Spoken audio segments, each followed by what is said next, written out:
Hi, everybody. Welcome back to another episode of Cool People, Big Ideas. And I'm really excited to share this conversation with you today. I sat down with my friend Will McGough, who is a travel writer and an author and a tour guide. His book is Swim, Bike, Bonk, which is just such a fabulous title. And I met Will about 11 years ago now when we were both pursuing our trades down in Portillo, a beautiful ski resort in Chile in South America. He was writing, I was teaching energy medicine yoga.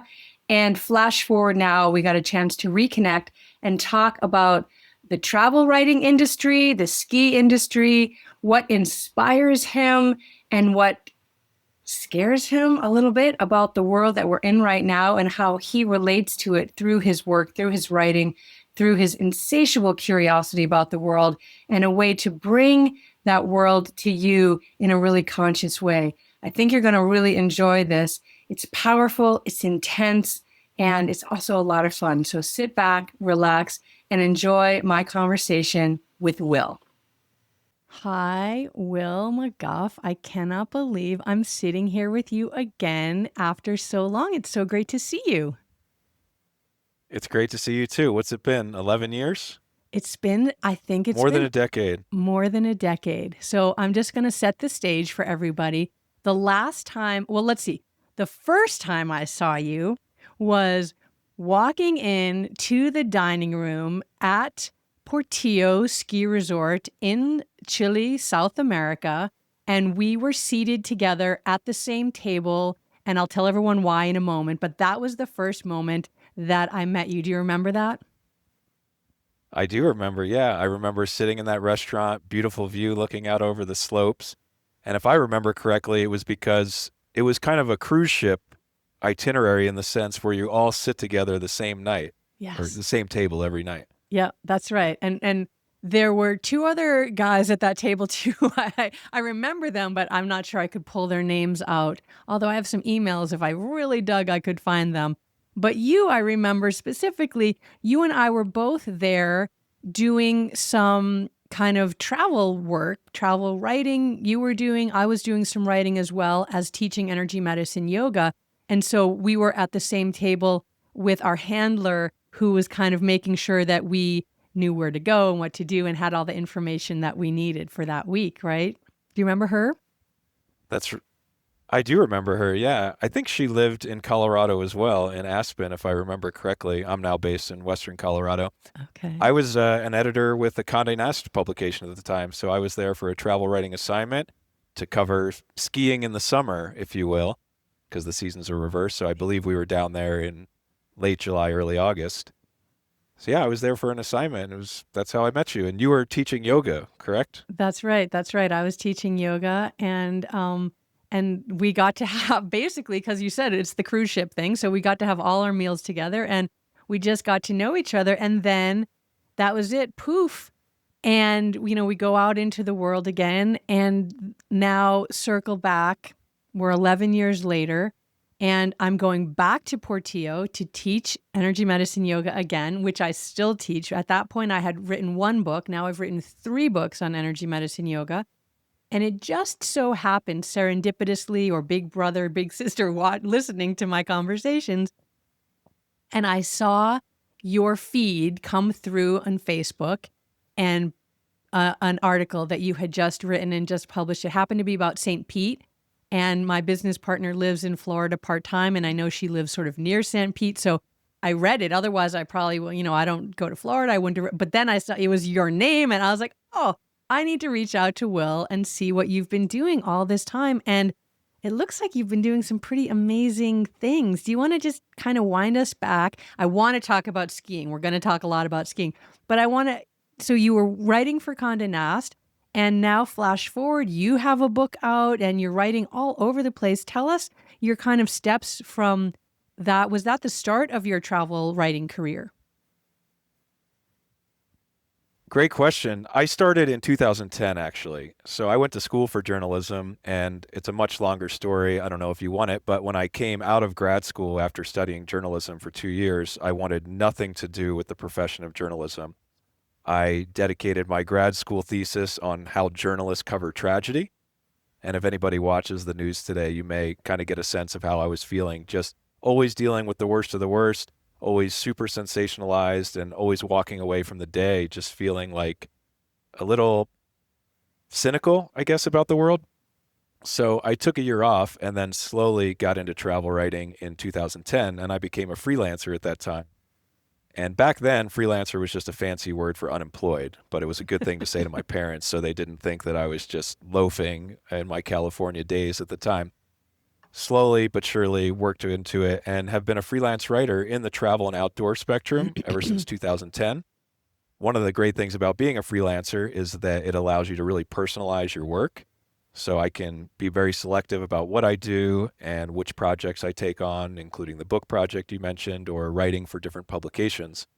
At that time, when I went to Portillo, I had an assistant editor position with a Condé Nast website. So I was contracted, but still freelance. And I remember that trip so well because I'm a super big skier, now living in Colorado, grew up doing it. And that's still the only place in the world I've been skiing where each night you have this reserved table where you sit with the same people and even people that you didn't travel with necessarily. So I believe there were a couple other solo travelers at our table. I don't know about you. You live in Montana now, so you ski a lot. I've never been to a place like Portillo where it's that kind of setup. And it was really nice because as a solo ski traveler, the days are great because skiing by yourself is sometimes fantastic, at least for me. I really enjoy that freedom. But at night, it can be a little slower.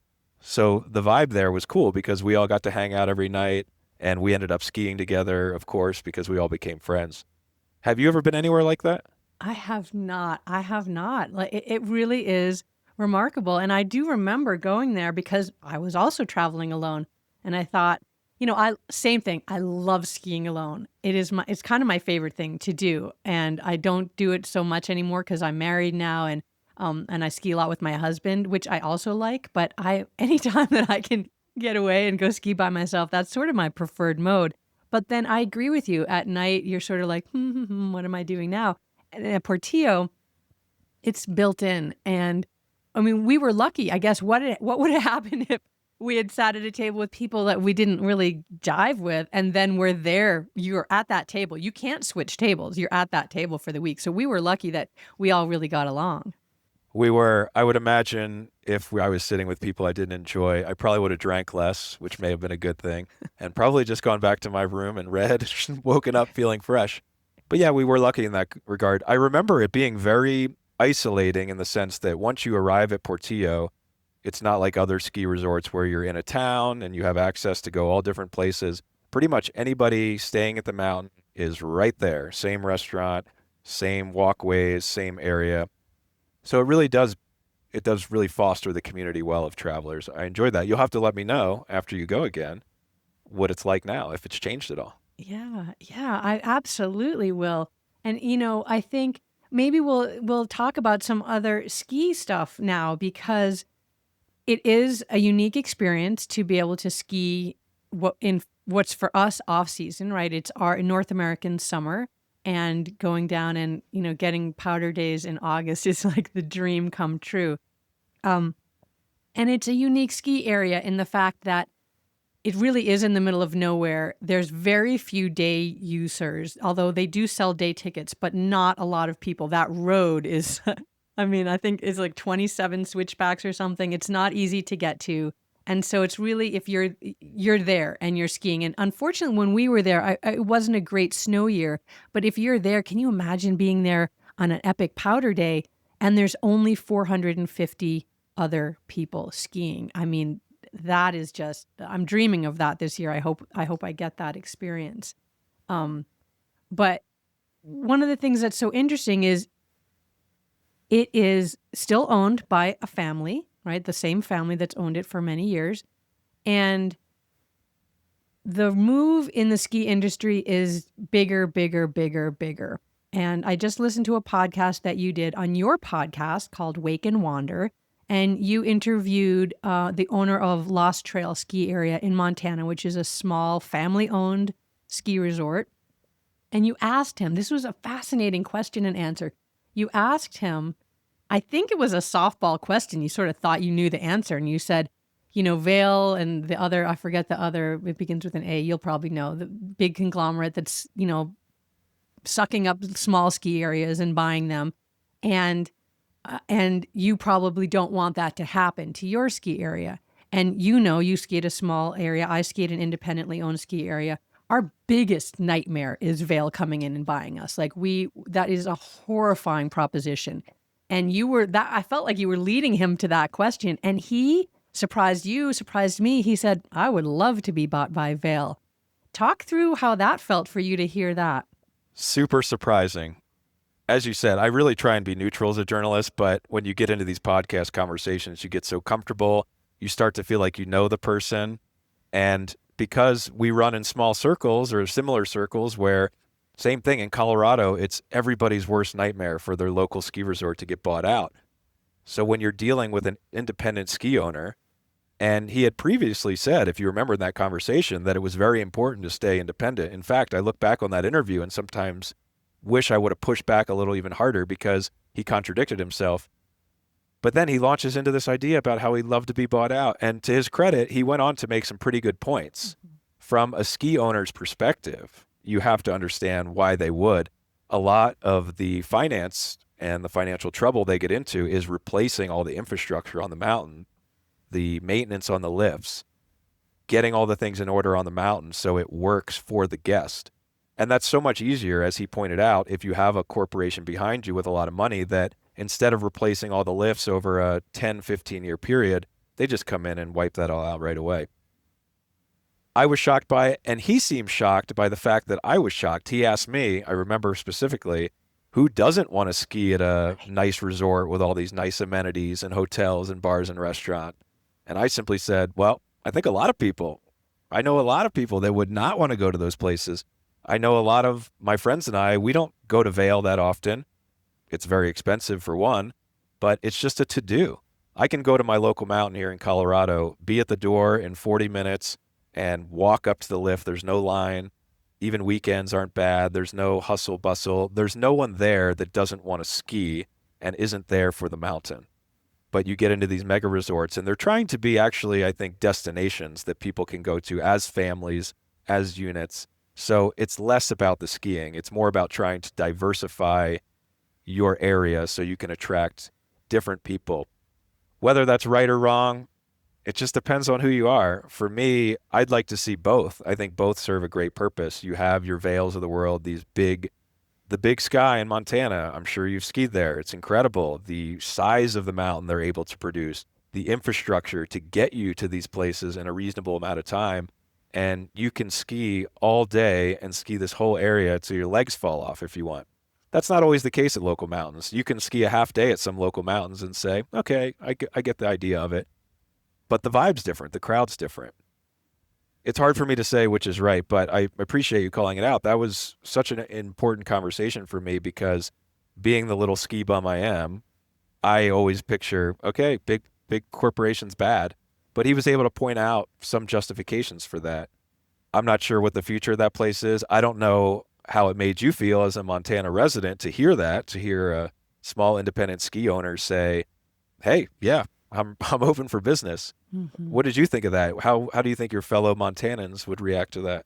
Yeah, I mean, I definitely was like, like rear back on the back legs, I understood his perspective for sure because we, all ski season, we're like, why is chair 2 down? Oh, and we have a lift, a brand new lift just went in, lots of problems. They ordered it during COVID and all kinds, and it's chair 4. I forget what the actual name of it is because it's now called the Gambler because you gamble whether you're going to get stuck on that lift for hours or you're going to actually get to go ski that day. And then, so, I mean, it's like a joke all over town. So I get that piece of the infrastructure, the lodges and all of that sort of thing. But what I thought was interesting about that, because he said, those would be the pros. But at the same time, he was talking about being a small company. He's, his team has been there since he was a child. He said a lot of them, because his father owned that ski area, right? So some of the ski patrol and the metal shop, the lifties, all of that, a lot of them have been, the maintenance crew have been there for a long time. And he was the one actually that brought up there was a huge strike last summer at one of Vail Corporation's huge ski areas, and all of a sudden the name of the ski area, do you know which one I'm talking about? I believe it was in Utah. I think it was Park City It was area. Park City. That's right. It was Park City. And the ski patrol went on strike because they weren't getting a livable wage. And they were, Vail was flying in, scabs to break the picket line that were coming in from some of their skiers on the East Coast. I mean, it was a big thing. And, for somebody from, Lost Trail, a small family run company, I mean, he said one of his missions is to be able to pay all of his people, his words, as much as I possibly can. I don't think that would ever come out of the Vail Corporation's mouth. I think the opposite is we want to pay every single person the least that we can possibly get away with so that we can make money for our shareholders. And so you get a new lodge and you get some lifts, but then you're really screwing over the people that make your ski hill the amazing experience that it is. And so that really, it just made me sad to hear that, really. Definitely understand that. I think that's a lot. If you go skiing a lot of places, you'll see a lot of the lifties are actually from South America, or in the case of Canada, for example, I was just up in Banff and skiing those 3 resorts near there, and all their ski workers were from either the UK or Australia or New Zealand. So it's interesting. Yeah, like somewhere like Lost Trail, they want to employ local people. It gets difficult. I'm torn on it. Here's the thing. As my local mountain, of course, I want it to stay local. I want to just run up there. I don't want a lot of thrills. I just want to go and do it and ski with my buddies and not be bothered with a bunch of tourists. However, for Vail, for example, or companies like that, the Icon Pass, they're really opening up opportunities as a traveler.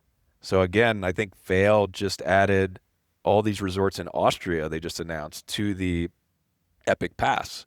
So now you can buy a pass, the Icon Pass or the Vail Epic Pass. I think Epic Pass was 900, Icon 1200, something like this. Now you have access to about 40 mountains around the world. This was something Scott Grasser from Lost Trail pointed out. He said, how is that not good for skiing? We're trying to keep skiing going. We have a lot of challenges coming up in that industry. Scott also pretty much denied any impact of climate change going forward. He's like, I'm totally confident. I don't know how true that is, but there is a problem. Skiing is an expensive sport. So unless we make it more affordable to do it, we may see a drop off. And I think one of the things Vail's trying to accomplish is just try to open up those mountains for everyone. Now, are there consequences to that, such as the workers being paid less, the fanfare of it? Yeah.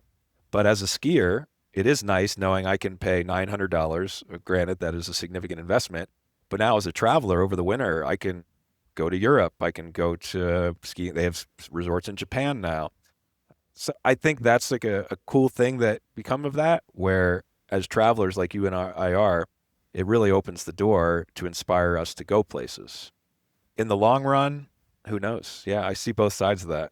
Interesting. You have a much more balanced perspective, but I wanna pull that apart a little bit, um, because we're gonna get back to skiing. But you just brought up a point that I want to talk about, and you're a travel writer, and so you go to these places that are incredible, and you tell other people about them, and from living in a small outdoor recreation community, people are like, don't tell anyone where the fishing hole is. Don't tell anyone where the morel stash is. Don't tell anyone where the best huckleberry patch is, right? Like, people want to keep that on the down low. And here you are going, here's the huckleberries, here's the morels, you know what I mean? So on a larger scale, I want to talk about that because, for example, I just read your article about traveling to Brazil and getting to see this endangered jaguar species. And so the more that you bring this tourism to places like this, the more tourists that come to Brazil to see the jaguars, then the more protected habitat is there. Money is being made off of the tourism industry and the reason there is to protect this jaguar habitat so that the tourists get to see them. And so that offsets the more rapacious financials of doing ranching, where they, clear cut the forest and take away all the habitat. So that's a really beautiful use of tourism to promote that kind of ecosystem to keep it intact. And yet we also see the reverse of that. I live in tourist town, and I can't tell you the building going on here, the destruction of habitat, the deer and the bear and the everything that's being displaced by this massive growth because people want to live in these areas, and because we've had a tourism budget that has gone out and told everyone how amazing this place is, and now it's blowing up. So how do you, as a travel writer, balance your desire to keep these pristine places intact, to bring tourism to the places that will help do that, and to also not be exploitative of the very industry that you love in your heart, but that you're also, part of the machine, to, for lack of a better word? It's a great question. It's a very complex one. I think about a lot. I guess we can take it bit by bit. You're absolutely right. Tourism can really help in certain parts of the world, at least in the beginning, because a lot of places that need economic help can get that from visitors. We think a lot about Caribbean islands, for example. Great example, an island. There's only so much they can do on that island by themselves, not much industry or what they can do. But now all of a sudden you open a tourism industry and you can make a lot of money. Hawaii, where I'm a tour guide, lived for many years, is a great example. In the beginning, those economics are great. As a government, you can tell your people, hey, we're going to bring visitors here. They're going to come. They have money to spend. Start your businesses, get your tour companies going, prepare to accommodate to them. And it's great. It gives a lot of purpose. And in a lot of places, it opens up this spirit of hospitality. And what is the world if we're not sharing our home with others, right? That's kind of the goal we always talk about in theory, right? Like the world is smaller if we travel, if we all just understood each other's cultures. Well, travel's how we do it. You got to go and see it and live it and meet those people and talk with them. So those initial benefits are great. The problem comes in tourism is that it's really difficult to go backwards. So for example, once I am the governor of Hawaii and I tell everybody, okay, guys, we're really going to launch this industry, it's really difficult to go backwards. You can't then all of a sudden 5 years, 10 years later say, actually, you know what, we're going to reduce the number of visitors. You could, but it's very difficult to do that because now your citizens are going to say, what? I just invested my life savings into this sailboat and you told us this, blah, blah, blah, blah. And you may or may not know this, but most destinations have tourism offices. So we call them DMOs, like destination marketing organizations. Many are in-house, which is to say they're a part of the government, and then they'll outsource to a public relations company that helps bring attention to the destination. They're funded by the visitors. They're funded by taxpayer money often. They're often judged by the old term beds and heads, right? So at the end of every year, did we have more people come than last year? And how much did they spend in the destination? Those are the two metrics. Good luck if you're a public official and you're trying to decrease either of those two, because a good economy has to grow. That's just how we see it right now in our 2025 brains. Like, an economy is only functioning if it's growing. And despite, for example, in Hawaii, many calls from local people to decrease tourism, it's very difficult because tourism shareholders don't want to do that, especially when you have corporate companies who come in and run hotels. These companies invest millions, if not hundreds of millions of dollars into the destination, and they're not going to stand for something going backwards. So this is the problem when you let the travel genie out of the bottle. And this is why when you go visit one place, let's say now, and it's very authentic, it's very raw. The Pantanal in Brazil just went. I mean, it is as low key as you can get. It's very genuine. It's just a very authentic place right now because they haven't been doing it that long and not many people have gone and the stakeholders are still building. If we go there 50 years from now, who knows what we'll find? It may be hard to find that Pantanal culture there. It may just be totally, a well-oiled machine. And that's sort of how it goes. Like the more that you iron out your tourism infrastructure, sometimes the more is lost. We also see examples where you may go to, in Africa, it's very common for tour operators to partner with small villages. And so as part of going on a safari, for example, you may stop by a local village, let's say in Kenya, like a Maasai village, and you'll stop there for 1 hour. You'll walk all throughout the village, and you'll get a reality of a view of what it's like to live there for these people. When I first went to Africa in 2014, I remember walking through this village, and it was one of the most moving things I've ever done. First off, you only get one first Africa. It's like a first kiss. You can't, there's some experiences in the world you just can never replicate because the place is so different than you and so different from what you're used to. It's just, you'll never replicate it. So travelers, when you go from somewhere for the first time, really understand you're having your first kiss moment with that place. But that aside, I remember going to this village, and this little kid came up to me and clearly wanted to show me around. So he walked me around. He must have been 10 years old. He showed me the small hut that him and his family live in. I remember it was just one little bed, like kind of cot on the floor, a fire pit. The entire inside of this wood structure was burnt from all the smoke that they have in there. And he walks me around, there's chickens and goats everywhere. He's pointing things out. And this whole time I'm kind of feeling sorry for him. I'm like, man, this is crazy. And then he walks me to the edge of the village, and we look out, and there's a view of Mount Kenya there, off in the distance, the mountains. And we both are looking at it, and he looks up to me and he says, "Look at that." I say, "Yeah." He says, "Do you have anything that beautiful where you're from?" And it just melted me. I was like, wow, this kid feels sorry for me. Like, he's so happy here. Anyway, that's just a little side story. So you go to these places where it's very authentic and beautiful. I haven't been back to that village, but there are examples. Well, now, if you go back 10 years later, because people want to improve themselves, so then it was authentic. Now you go back, maybe they don't live in that little wood shack anymore. Now, maybe the roof is now aluminum. Maybe they've installed some electricity, and now they have a little heater inside. So now once the move, like maybe they're wearing blue jeans now instead of whatever the torn pants they were before, because tourism money is coming in. So tourism money can actually impact culture, and depends on where you're standing. Is that good? That increases the quality of life? Sure. Now the next tourists that come in be like, this village is so inauthentic. Look, they're not, so there's almost this expectation in certain areas of like how we want people to behave. And I'm just bringing this up to show another example of how tourism, you can't go backwards, right? You only have that authenticity for so long. And then as the money gets involved, things naturally change. And it just becomes a new kind of authentic. So regrouping on that, how do I handle that as a travel writer? Well, first off, I'm typically and this is just my personal theories. Other writers do it differently.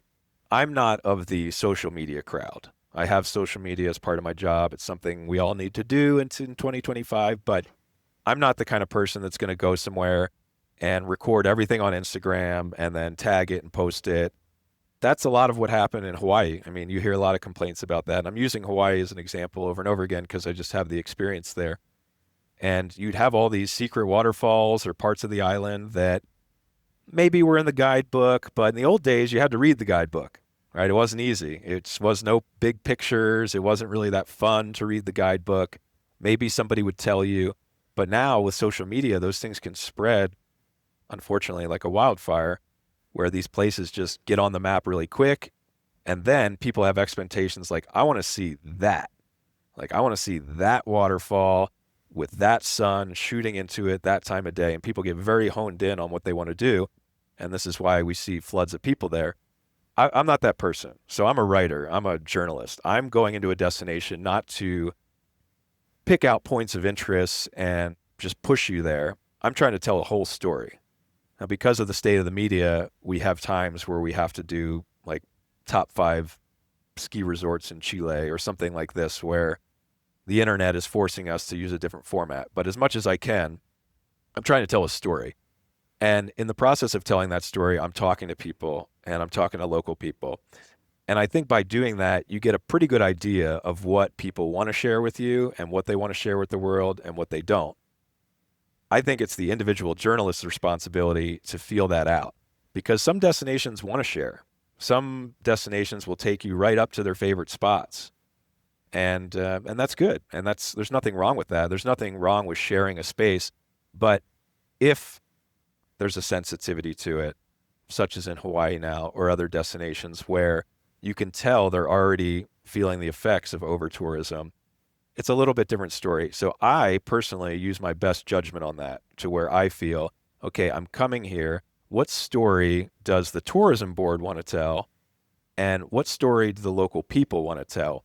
And I try and get at the intersection of those two circles to where I'm writing about something that is responsible, like a safe place to go to. I mean, one of the worst things as a travel writer you can do is encourage someone to go somewhere that's not safe. For example, many people, dozens, have died in certain tide pools in Hawaii, and you'll see them in travel articles as if none of it ever happened, right? And then local people get very upset about this, etc. It's a personal journey, and it's one that you have to reevaluate every day because today, especially, journalistic standards are kind of just dissipating around every corner, especially with social media, and especially with now there's such a focus on the visual component. You know, as a writer, I'm like I'm a skeleton in the closet at this point. Most people are doing more visual things. I don't know if that answers your question. It's complicated, but I try and be very sensitive to that in what I write about. And as an outdoorsman, I have this personal understanding of places that are really important to me. So I live in a tourist town. I'm in Palisade, Colorado. We're Colorado's wine country. We're a huge peach growing area. We're a town of 3,000 people, and we get overrun in the summer. We have many festivals. People come here for wine tasting. They come here for the mountain biking in the mountains. There's places I wouldn't dare write about around here because they're in my backyard. So a lot of times what I do when I'm in other destinations is I'm grateful for people to show me things, and I'm pretty good at making friends. So a lot of times I get a look behind the curtain, but I always try and check with them. Like, okay, like, or at least sometimes you don't even have to ask. I mean, it's pretty obvious. Okay, like, is this a spot we want to send a lot of people? And Montana, where you live, I mean, everything I read about Montana is now the big arguments over fishing spots, about how like rivers and private property and places where people are being sent. It's probably going to get worse as long as the governments refuse to really take any action that combats over tourism, and they refuse to limit places where people can go or how many people are coming. It's just going to keep happening. Yeah, it's true. I will just say as a side note, PSA, Montana is a horrible place. No one should come here. It's awful in every metric that you could think of. Do not come to Montana. Okay, back to you, Will. I do want to circle back to something. So you said you'd graduated from journalism school and you were sort of despondent at the state of journalism, that it was, if it bleeds, it leads kind of thing. And so you went into this new direction, which is much more life affirming and joyful. And yet all of these other things that we just talked about have been boiling up over the years too. So how do you still feel the same way? Are you still excited about that? Or do you feel a little bit the way you did when you graduated from school? Like, wow, I wanted to do something in this way, and now the whole industry is going in this other way. Are you still feeling that kind of schism? I feel a different schism. So back then, my problem was that I dedicated a lot of time to studying how news journalists specifically covered tragedy. So my last day, I graduated from Virginia Tech in 2007. My last day at college was the school shooting on April 16th, 2007. That was literally my last day of college. At that time, I was already accepted to grad school for journalism program. I didn't study it in undergrad. And right away at the start of my grad program, you had to decide, what are you going to write your thesis on? And I had been a reporter. I was interning at a newspaper during that shooting, and I had some experience trying to cover it, I would say. And I was extremely disappointed with a lot of the behavior I saw. In fact, I remember the night of April 16th seeing news coverage that I knew to be wrong because they mentioned people I knew or places that I was familiar with, and the behavior that I saw from journalists over the course of the coming weeks, because the entire national media descended on little Blacksburg, Virginia.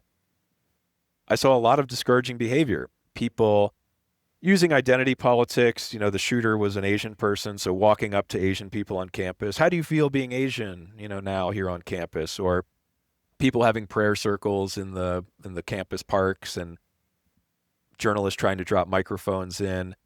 I remember the most disturbing thing was the night of April 16th. The killer had mailed a package to NBC with his manifesto and photos of himself, and the news network aired it. I remember being at the bar that night with everybody else who was trying to medicate and watching this TV where we just saw everything like glorifying this killer, him holding guns to his head, him pointing guns at the screen, all about his manifesto and why he did it.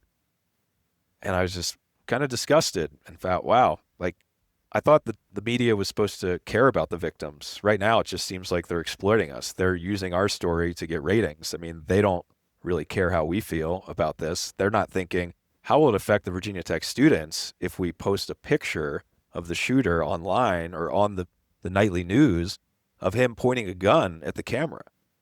Nobody thought about that. So I decided that for my grad school thesis, I would study this. And so I used Virginia Tech shooting as a case study. I used 9/11. I used Oklahoma City bombing. I used the Columbine high school shooting. And I looked up old coverage and I just contacted these reporters and interviewed everyone that was involved in it. It was one of the most depressing holes I've ever been in my life. 2 years of just really struggling with cynicism. I remember talking to these journalists who would say that their editors sent them out on a video assignment to talk to people who had been affected by whichever tragedy it was, and that they were told that if they don't have someone crying on camera, just don't even bother. Hmm. So these are kind of the orders that the editors are giving. People, I remember talking to one reporter, and he challenged me. He said, and it's a very typical journalistic line that we are taught in school, that people want to tell their story. They just need to be given the opportunity to tell it. So when you go and try and reach out to these victims, you're actually just doing them a great service. And I just said, well, that's interesting. Would you consider at the next tragedy just setting up a table or a booth outside, the police lines, and just because so many people want to tell their story, I'm sure you just have a line at the table, people waiting to be interviewed. And he was kind of like. So I think there's a little bit of a disconnect for journalists. It's so easy to just take yourself out of it and you start covering these things and you start to see it as your story. And just it's a job I got to do. And there's a lot lost there. And some things in the news, it's not that big a deal. But some things are really a big deal and they have a strong effect on people and it's not helpful. This is a problem I have in general with the emergence of 24-hour news. There's so much time to fill. You live in Montana. Do you really need to know right now about a house fire in North Carolina that killed a family and their two children? Maybe. I mean, there's a lesson there. Why did the house burn down? Okay, maybe there's some lesson to be there. But my point is that in today's world, we're overcome with stories of tragedy that we can do nothing about. There's nothing you can do to help those people in North Carolina, really. Back in the day, news was about your community. Local newspapers reported things close to you that you could have an impact on. If you read it and were moved, you could take action against that. But by the time I came into journalism, that was already dying. I mean, the local newspaper I worked for in college is gone. A lot of local newspapers are gone. So now we're just inundated with more national news and it becomes more entertainment. And I will say, I'm not saying that everybody watching the Virginia Tech shooting coverage was like having popcorn, feeling entertained, but to some degree, a lot of the coverage I felt was just more entertainment. It wasn't doing anything to help us. It wasn't doing anything to help the people that died. It was just, you had to fill the air and this was the hot story.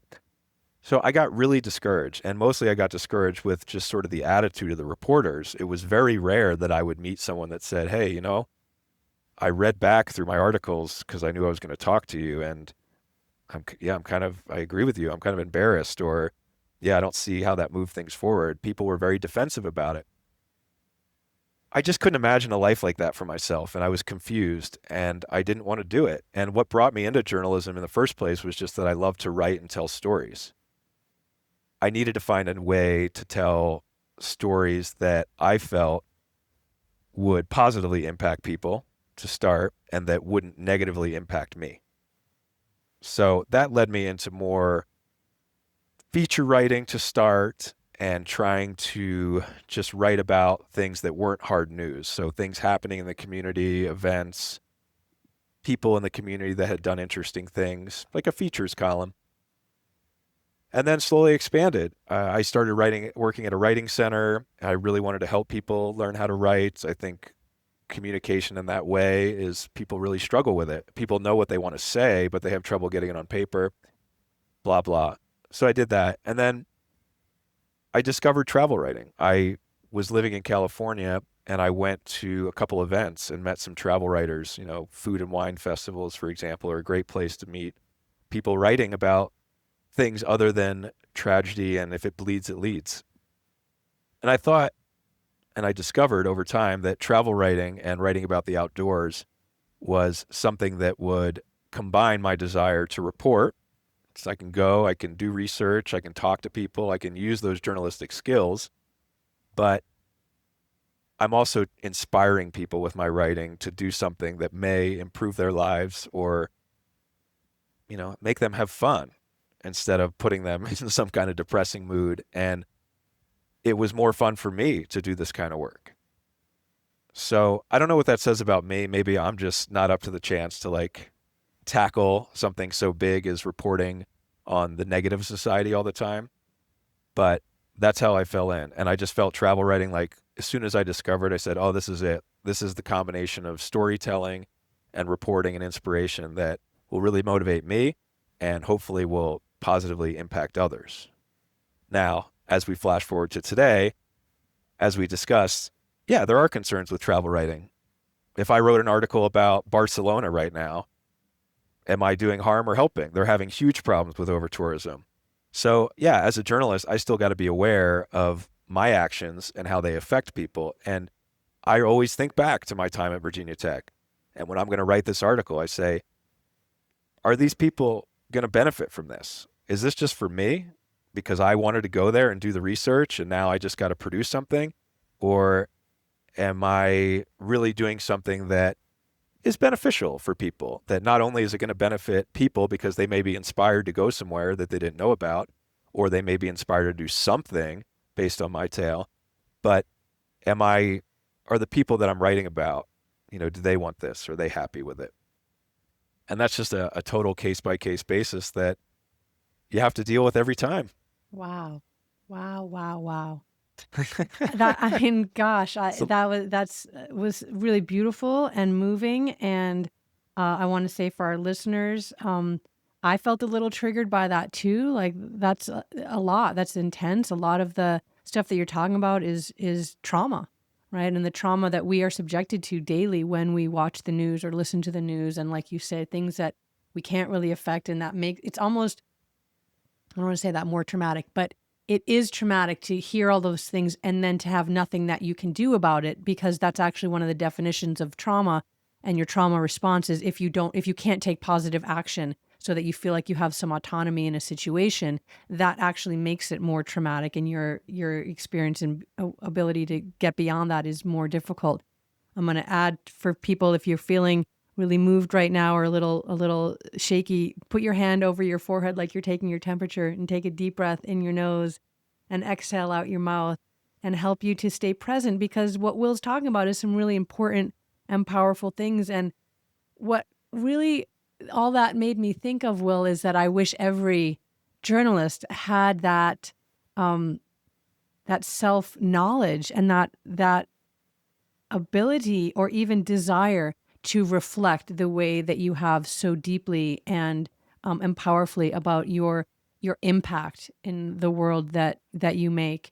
I didn't know that this was a direction that our talk was going to be taking, but I think it's really valuable, and I appreciate you being vulnerable and sharing that, because that's that's big. That's some big stuff. So I just want to take a moment and just say thank you for sharing that with us, because that's really some intimate information and time of your life. Yeah, I guess we'll keep you in the vulnerable state because you're there, and you share some really beautiful vulnerabilities in your writing. I want to talk about Antarctica. It is a lovely, beautiful article. And the whole time I'm reading it, I'm scared. I'm almost holding my forehead like I just told everyone to do, because I'm thinking, please don't be a bad tourist. Please don't be a bad tourist. Please don't be a bad tourist. Please don't do something like, don't color outside the lines. And this comes from somebody who breaks the rules all the time. I'm a big rule breaker. And here I was praying that you wouldn't break the rules, and with you so in your pocket here. I don't know why I just used that word, in your pocket, because this is what you're doing. You're in Antarctica and you're carrying in your pocket the ashes of your father. And so your goal there was to continue your relationship with him and to honor his passing a decade after he passed, to bring him with you on this journey, because he wasn't a big traveler and he was so proud of you for doing the travel work that you do, and inspired by you is what I took away from that. And you're on in this very pristine environment where you're not even allowed to sit down on the snow. And here you are about to sprinkle ashes. Talk us through what you did or didn't do on that incredible hike.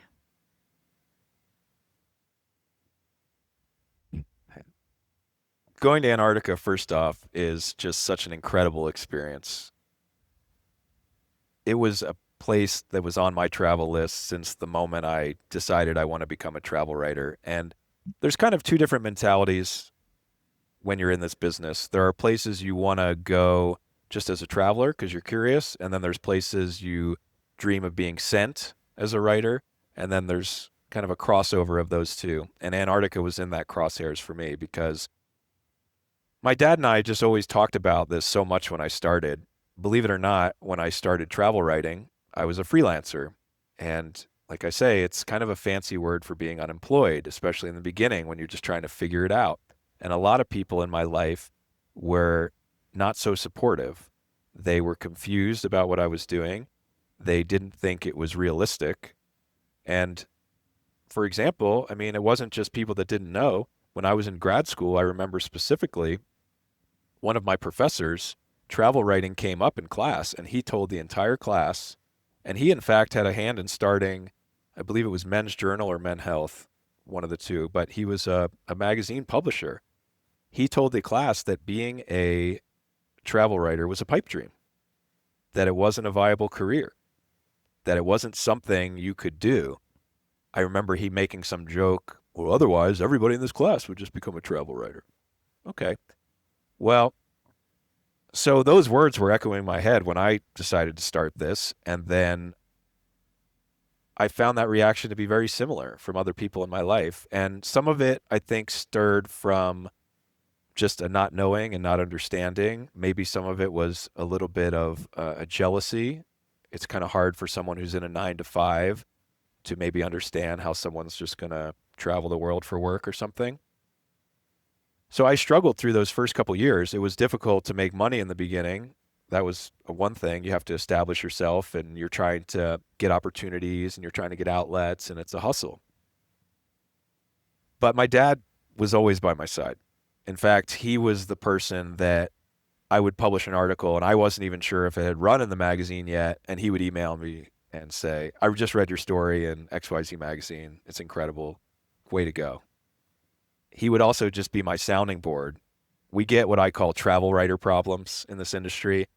It's like, oh, in mid-July, like I got two assignments possible. I either have to go to Tokyo or I have to go to London. Like, I don't know what to do. I'm so confused. You get into this sort of weird space.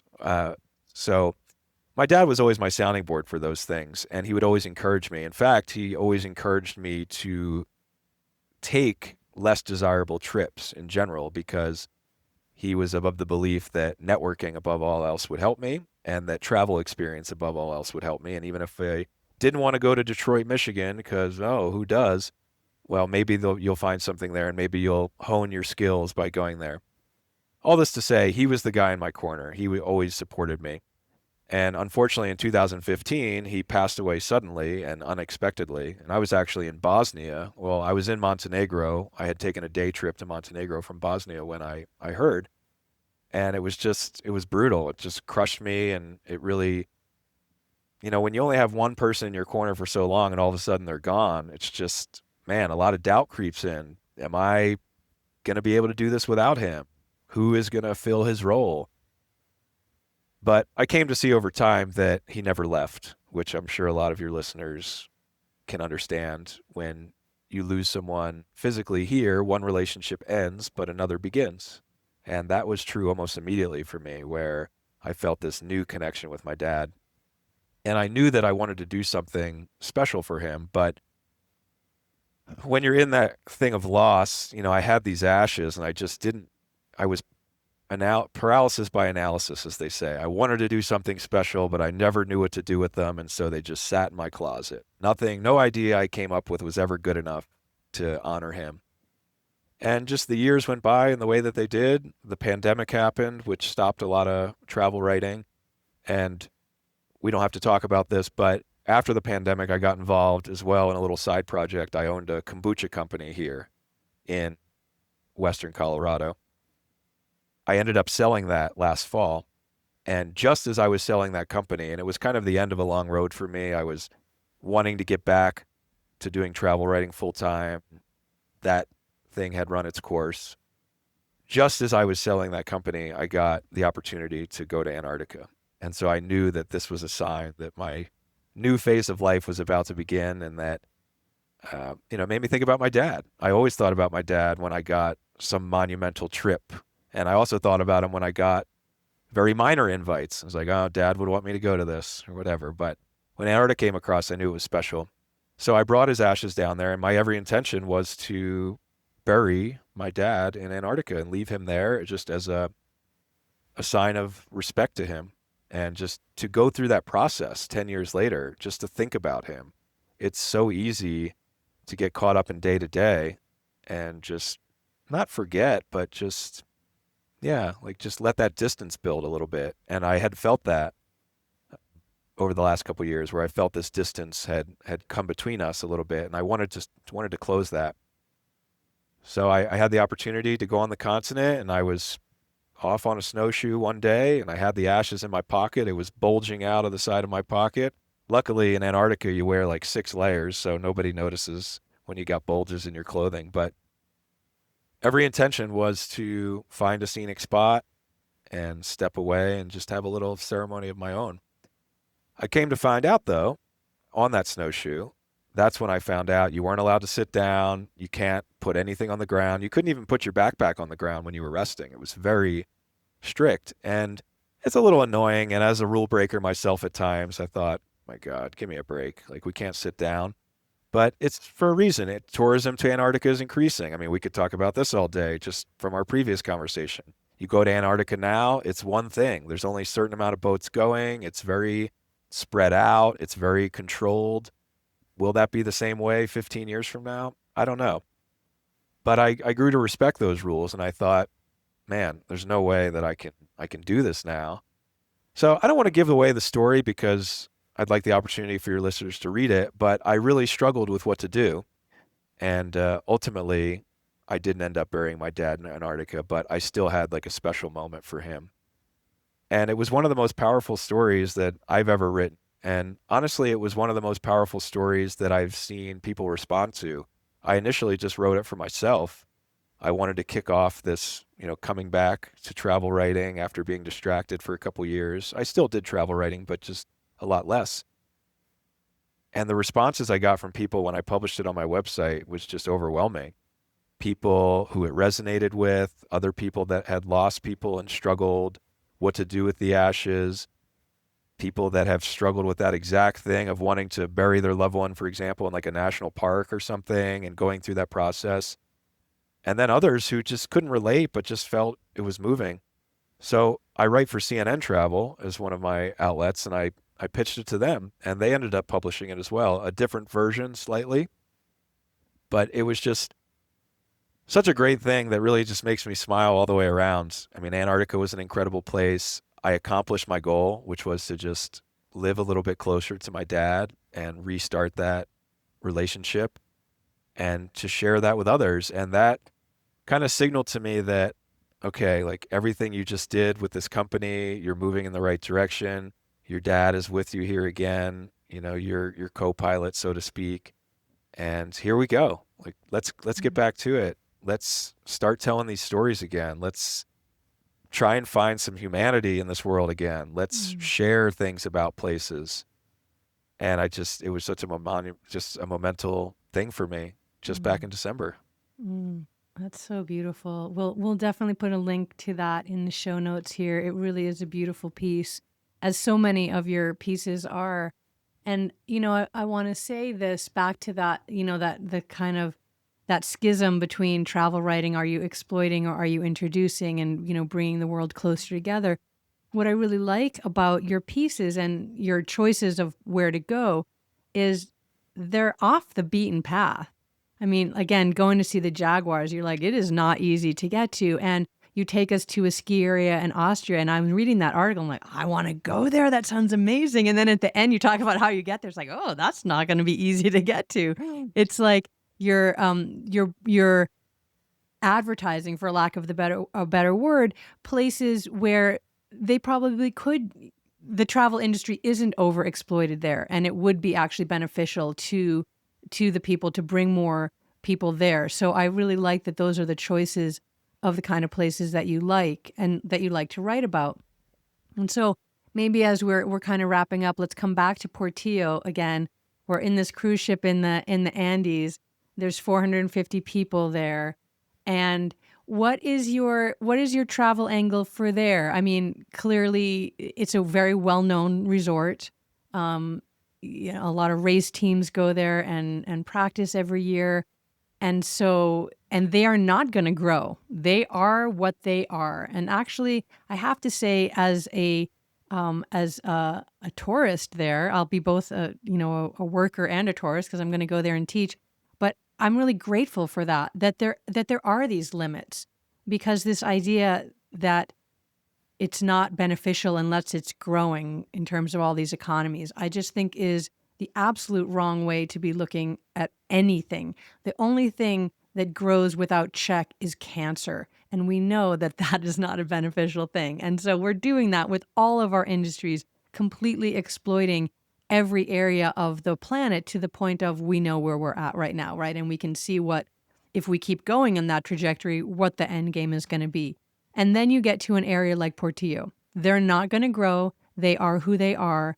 And they are amazing. It was one of the most amazing weeks I've ever had. I'm so looking forward to going there again. And I want to get your take on it.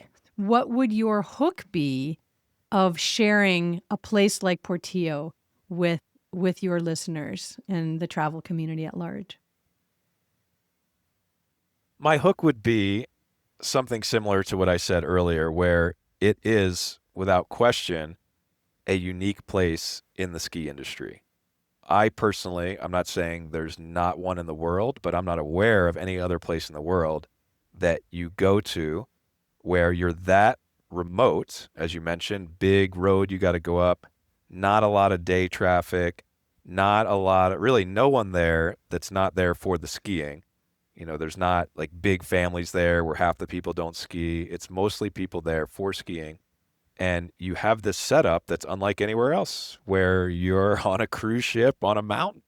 And I don't say cruise ship as in there's a casino and all this stuff. It's just you're kind of quarantined there and you gonna mix and mingle with all kinds of people that have come there for the skiing specifically. So I would say first, Portillo is a great option just because it's a unique place and there's not a lot of places like it. So if you are going to travel from North America all the way to South America to ski, you might as well pick a place that has a atmosphere you cannot get in North America or somewhere else closer to you. Why would you want to travel halfway across the world to do something that's very similar to where you live. So that would be, for example, the first thing I would say. The second thing I would say is that for me, it was awesome to go skiing during the summer months here and the winter months in South America. That's unique. If you go to any other destination skiing you're going to that's hot right now would be, oh my God, everyone in Colorado, I don't know about Montana, is going to Japan. Japan, Japan, Japan, Japan. All my Colorado friends are traveling there. Same. That's a traditional winter trip. I just went to Austria, Europe. Love Austria for skiing. Would recommend it with all my life. Austria is beautiful, Western Austria. But it's a winter trip, just like in North America. Banff, Canada, world-class wilderness. Beautiful winter trip.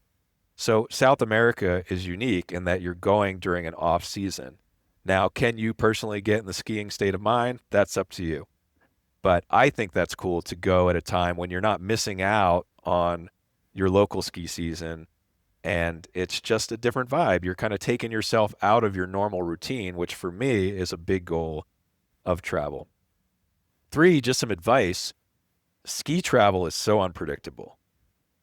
We can plan to go a ski trip just a state over. When I went up to Montana, I don't know what the snow is going to be like. I'm booking my trip several months in advance, maybe a year in advance if I'm a family or if I have a 9 to 5. Some ski bums have the luxury, like surfers, of just chasing the swells, chasing the storms. Most people can't do that. They're booking way far in advance. I say all that to say, forget any expectation of snow that you may have. And that's why going somewhere that you've never been in another country, I find is a cool thing for a ski platform, because if I travel, say, out to Tahoe and there's no snow, I'm still in my own country. The snow's not good. I could have been at my house in Colorado skiing because Colorado just got a storm. My advice is to get away from all your normal areas. That's why when you go in the summer, you're getting snow. Even if it's little snow, there's no snow in Colorado. I wouldn't have. One of the worst parts of ski travel for me has been like, I'll go to Austria and then I'll check the weather and it's like, oh, great, I'm in Austria. The snow's not that good today and we just got a foot back home. What am I doing? Why did I just spend all this money to come here, right? So going somewhere in South America where there is no snow during the American summer, that's just perfect for me. So that really helps with the expectation setting because you're not comparing it to anywhere else that you may live or anywhere else you could have gone, because it's really, that's. So I love that about it. And you should always go on these trips with a spring skiing mentality where you're just going to enjoy the vibe, enjoy the slopes. If you get great snow, awesome. If you don't, you're there to just take some laps, soak it in. We're in Chile. We can meet people from all over the world who are here. We can drink the Chilean wine. We can come take a yoga class with you. And we're there for more of the experience than to, oh my God, I got to rip 2 feet powder, or I'm just, I have a lot of friends that do that. They go to Japan or they go to Europe and they come back and they ask how the trip was. And they're like, the snow sucked or this or that. And that's just not the right mentality, especially if you go to Japan for skiing. It should be amazing no matter what, even if there's no snow, because you're going to a new culture. So when going on ski travel, even though it seems like a single platform trip, open it up so that you have other things you're looking forward to, other things culturally you're looking to learn. One of the funny things is that sometimes the ski culture is so different. For example, I'm a Colorado, downhill kind of bro. The less turns, the better. Let's just rip. Let's go. Let's go in the trees. Let's cruise. Let's freestyle it. Free skiing. In Austria, if they want to show you they're a good skier, they'll stay on the piste and do as many turns as they possibly can. Like, to them, that's like the awesome skiing. So for me and an Austrian to ski next to each other is hilarious. It's like having 2 different types of music play side by side. We're doing the same thing. We're both making music, but totally different approaches. And I think that's really cool with going international as well. And at Portillo, it's amazing because, as you pointed out, all these ski racing teams and professionals go there because, generally speaking, it is very good snow conditions. So you're just going to learn a lot. You're just going to observe a lot. So just go looking to have fun and go saying, like, so much of travel today now, too, we're distracted. we go to a place, there's too many options. We can't really hone in on what we want to do. It's just overwhelming. You go to a place like London or New York, it's like, wow, where do I even start? For me, it's very nice to go to a destination where I'm here at this hotel. I'm going to step out that door and ski those mountains. My world is small. And because of the atmosphere they've created, I'm going to start to just feel like I'm just kind of here with some friends living, and it's not overwhelming. So that's my take on Portillo. I say go. And I hopefully you're encouraging some listeners to come join you down there, because to be able to go when you're there would be awesome. Oh, yeah. Oh, for sure. I'm absolutely encouraging. And I love everything that you've said about that. I've started to practice a little Spanish because I always like to be able to speak a little bit of the language where I'm going. And so absolutely. And to your point, you and I met in Portillo all those years ago, and here we are circled back, and we're now back in each other's orbits. And I, for one, am not going to let you out of my orbit again, certainly not for that long time. I wonder if, just as we're wrapping up, without giving anything too much away, can you give us a little teaser of like maybe one or two places that you're going to coming up even in the next year or so? Whew. Well, of course I can. It would just be picking which ones to tell you about, because luckily for me, I'm back on the road full time. So I'm traveling pretty much 2 to 3 months a week. 2 to 3 months a week. Wow. Will, are you That's a tired? lot You of need a travel. coffee. 2 to 3 weeks a month. And I just went through a very, very big schedule. So I had Antarctica in December. I had Mexico and Hawaii in January. I went to the Caribbean in February, and then to St. Pete, Florida, which you read that. March was to Austria and Brazil. Then I was in Banff in April. So it's been very busy. Upcoming, I am actually in 2 weeks. I'm going to go down to New Mexico. So I'll be checking out some national parks in New Mexico and some areas, outdoor areas around Santa Fe and Albuquerque. After that, I'm headed up to Mount Rushmore, a place Wow. that I have driven past once but never made the time to stop. And I'm just going to poke around. There's a lot of outdoors out there, and it's become a really popular road trip spot. As you know, national parks have just boomed in popularity since the pandemic. So I'll be going there. In July, I'm going to Hawaii. I also lead tours. So I'm a tour guide in Hawaii, and I lead multi-island tours. So I have two tours back to back in July and early August where I will be leading groups. Usually, I believe they're both 4 island tours. I love tour guiding. It's the greatest compliment to travel writing. When you're a travel writer, it's very rare you get feedback on your articles, maybe a like here or there, but typically the feedback you get is from someone that disagrees with you, who wants to tell you like, "Oh, I can't believe you think that brewery's good. Actually, this one's better," whatever. Okay, buddy, sorry. So being a guide is such a gift, in my opinion, because you're a teacher, it's one thing to talk about travel when I'm writing, but to now be there with them and to share with them not only my knowledge on the ground, but to provide an example of how one should travel and how one should conduct themselves. We get a lot of visitors to Hawaii who come with a skewed mentality of what the destination is and what it offers and how they want to interact with it. And it's a pleasure just to be able to show people how to investigate places a little more and just how to conduct yourself, because travel's hard. You're going to get tired, you get hungry, you get cranky, and to be able to be there with people when they go through all that is a blessing. So that said, that takes me to mid-August, and I haven't scheduled anything for the end of August. In early September, I will be going on a trip in the Tetons, the Teton Ridge Trail. I'll be doing a little backpacking trip. One of my gigs also is I'm the tent editor for Outside Magazine. So I test a lot of outdoor gear, specifically tents. So that will be a testing trip for me. And then in October, I'll be going back to Mexico for a conference. Anyway, I digress. There's a lot of cool stuff coming up for me. I don't know if any of that specifically interests you, but I always encourage people, you got to figure out what you want. People always ask me, where's the best place you've ever been? Or where should I go next summer? And it's an honest question, and it's a good one to start a conversation at happy hour, which is fine. But how could I compare an experience in Hawaii to Quebec? I don't go to Hawaii to ski. I don't go to Quebec to sit on the beach, right? So each place is so different. So people really have to think about, like, what do they want to do? For me, I love seeing natural areas of the world. I go to cities. I was just in New York City this past weekend. It's great. Like, I like it. It's fun, but I'm drawn to outdoor places, as you can see from a lot of the places I mentioned. So it's often unfair to do this to ourselves, where you just sort of look at, for example, the New York Times, 50 places to go or something like this. These are helpful for brainstorming, but what do you want to do with your trip? What do you want to discover? Do you want to discover outdoors and space and the power of this earth? Do you want to discover the creativity of modern America in the heart of New York City or London? Do you want to discover history and go through castles in Europe?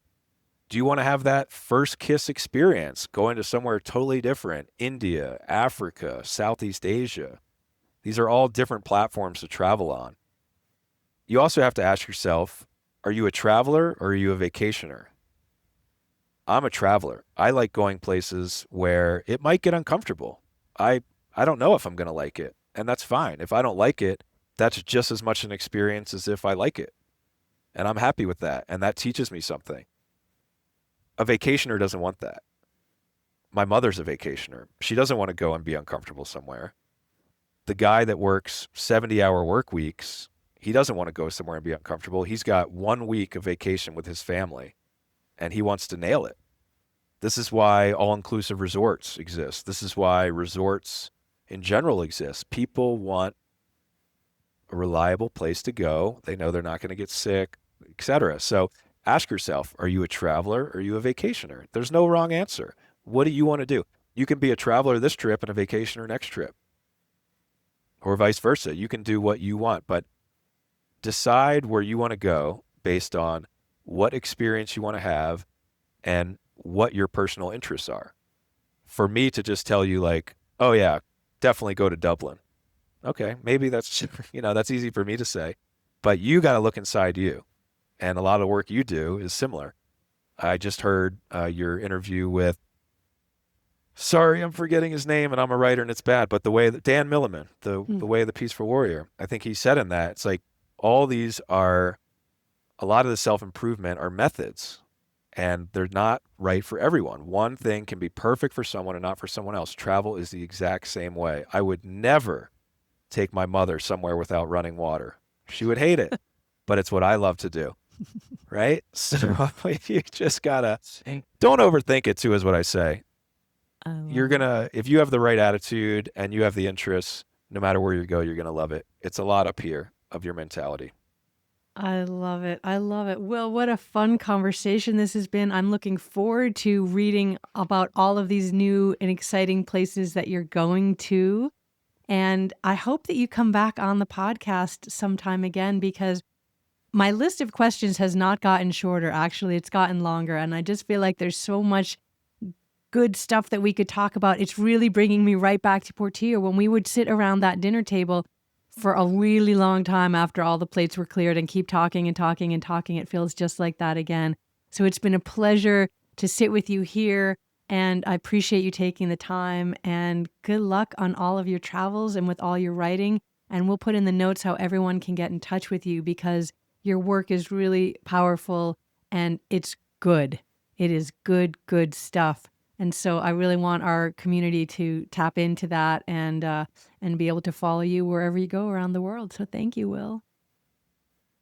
Thank you for saying that. And if I may, just to add one thing, I think what you said there is so important, and it really strikes a chord with me. You say now you have more questions than you started with. I think that is a sign of a curious mind. And I always tell people in travel the same thing. The world gets bigger the more you travel, not smaller, because you go to Germany once, to Berlin, and a lot of people say, we've done Germany. I hear that all the time. We've done XYZ. And it's no, your curiosity knob needs to be turned up. You went to Berlin. What about Hamburg and Munich and Dusseldorf and Dresden? Like, all these places are so different. So I commend you for that. A curious mind always ends up with more questions. I'd love to have you on the Wake and Wander podcast sometime. I'm not as tech as you. I only record in person because, like I said, I'm a newspaper guy, so I'm behind time. But next time we cross paths, I'll have you on. It would be great to learn more about what you're doing. Thank you for having me, and thank you for listening to the stories. We laughed, we cried. It We was great. did. We did it all. We did it all. Thank you so much, Will. And we'll talk to you really soon, I hope. Thank you so much, Lauren.